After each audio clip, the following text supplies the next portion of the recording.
Bonjour à tous, je m'appelle Fabienne Goubaudiman. Je suis docteur en sciences sociales et j'exerce le métier de prospectiviste depuis 35 ans. Dans le cadre du cours en ligne proposé par l'Université internationale de la mer sur la gestion raisonnée des espaces marins et littoraux, la réflexion et l'action prospective occupent une place de choix. Et je me fais un plaisir de vous présenter cette discipline au cours de cette séquence.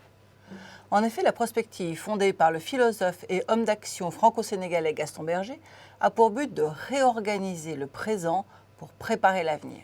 Mais pas n'importe quel avenir, bien entendu, un avenir durable. Ce cours, Prospective de la mer et du littoral, se déroule en 3 parties.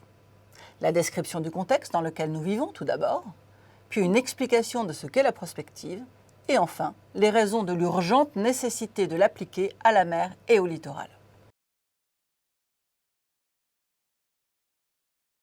Commençons donc par situer le contexte. La plupart des grands penseurs de l'évolution du monde s'entendent aujourd'hui sur le fait que nous vivons une des grandes transitions de l'histoire de l'humanité. Comme celle, par exemple, qui nous a permis de passer du nomadisme à la sédentarisation ou de l'oralité à l'écriture. En géologie, on appelle subduction ce mécanisme que vous voyez ici, lorsqu'une plaque tectonique s'enfonce sous une autre. C'est une très bonne analogie pour décrire ce qui se passe pendant une grande transition. Le monde 1.0 disparaît peu à peu du fait des dysfonctionnements qu'il a fini par produire après une longue période de progrès. Et le monde 2.0, qui naît de nos actions et de l'influence des facteurs de changement, émerge très lentement. D'autant que ces changements provoquent de fortes résistances. Entre ces deux mondes qui s'affrontent, apparaît un monde intermédiaire, que l'on appelle VUCA, parce qu'il est volatile, incertain, complexe et ambigu. Ce troisième monde est celui de tous les dangers, car il est animé de grandes turbulences, comme la crise que nous venons de vivre. Pourquoi est-ce important de comprendre cela ? Parce que ce monde VUCA est celui dans lequel vous êtes en train de vivre et dans lequel vous allez passer le reste de votre vie. Lorsque la prévision ou la planification ne sont plus possibles, il faut trouver d'autres moyens d'avancer pour prévenir les menaces et saisir les opportunités. C'est à cela que sert la prospective.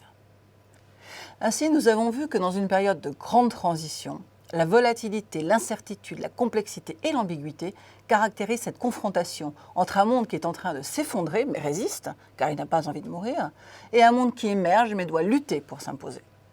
Le problème est que la nature et l'urgence des problèmes auxquels nous allons devoir faire face, tels que le changement climatique, explosion démographique, raréfaction des ressources, nous obligent à quitter le rivage des expériences passées et de ce que nous savons.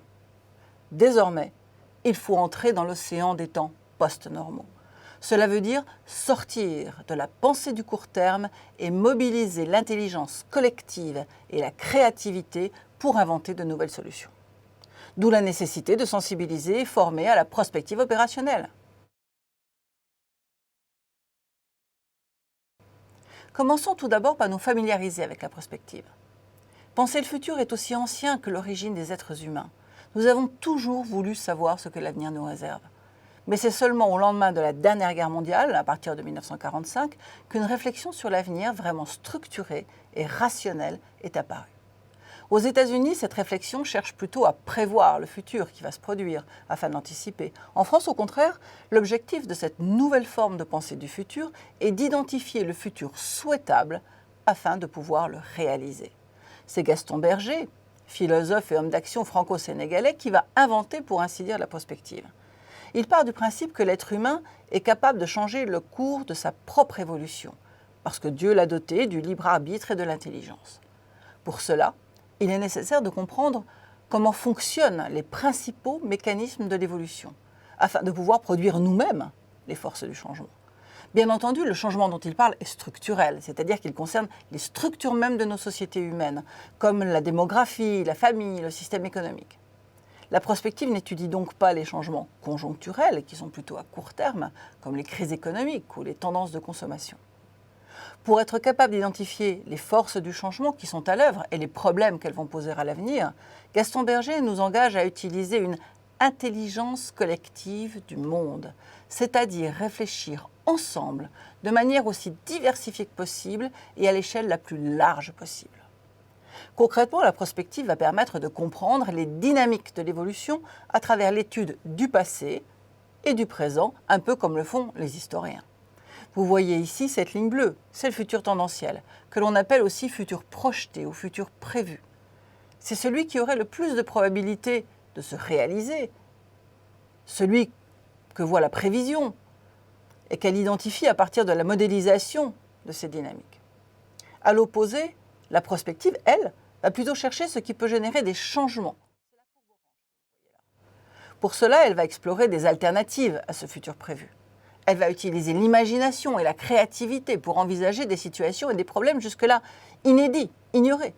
Ainsi, elle va déterminer ce que l'on appelle le cône des futurs et contribuer à identifier parmi ceux-ci les futurs les plus souhaitables. Il appartiendra ensuite aux décideurs, publics ou privés, de réaliser cet avenir choisi. Mais chacun de nous est aussi un décideur quand il s'agit de l'avenir. Et c'est par chacune de nos actions collectives, voire individuelles, que nous le construisons. Quels sont les outils qui vont nous permettre de faire de la prospective ? Plus de 400 méthodes de prospective ont été répertoriées dans le monde. Leur choix dépend du temps que l'on a, des moyens disponibles et de la question à traiter. L'important est donc de retenir 3 grands principes méthodologiques. Le premier de ces principes est de respecter les 6 critères que Gaston Berger a définis pour penser le futur. Tout d'abord, voir loin dans le temps, voir large, c'est-à-dire en considérant la problématique de la manière la plus étendue possible, et enfin voir profond, c'est-à-dire comprendre les raisons profondes des phénomènes que l'on étudie. Tout cela, il faut le faire ensemble, pour bénéficier de cette intelligence collective du monde dont j'ai parlé plus haut. Il faut prendre des risques, en osant des hypothèses nouvelles, voire iconoclastes, et en proposant des solutions tout aussi nouvelles, voire radicales. Enfin, il faut que la finalité ultime de tout exercice de prospective soit l'amélioration de la condition humaine. C'est ce que Gaston Berger appelait « penser à l'homme », et que l'on oublie bien souvent dans les politiques publiques ou privées actuelles. Le deuxième principe méthodologique est l'intelligence collective. Elle doit être présente à toutes les grandes étapes de la démarche prospective, à la fois pour nourrir les informations qui vont permettre l'analyse, mais aussi pour réfléchir ensemble au futur possible, pour choisir collectivement l'avenir souhaitable et enfin pour le mettre en œuvre ensemble. Le troisième grand principe méthodologique est la métaméthode. En effet, quelle que soit la méthode choisie, on doit toujours y retrouver les 3 temps de la démarche prospective dans son ensemble. Comprendre, anticiper et proposer. Comprendre la problématique que l'on étudie grâce notamment à l'analyse systémique. Anticiper les évolutions et les ruptures possibles grâce notamment à l'analyse des dynamiques du changement. Et enfin, proposer des solutions alternatives pour offrir un véritable choix aux décideurs. Au fur et à mesure de son évolution durant ces 60 dernières années, la prospective est devenue de plus en plus opérationnelle. Car les problèmes nouveaux se sont multipliés, comme le développement territorial ou la constitution d'une classe moyenne mondiale dont la voix veut se faire entendre. La prospective ne peut donc se contenter seulement d'ouvrir les horizons. Elle doit contribuer à résoudre les problèmes de manière très concrète. C'est ainsi que la prospective opérationnelle s'est développée.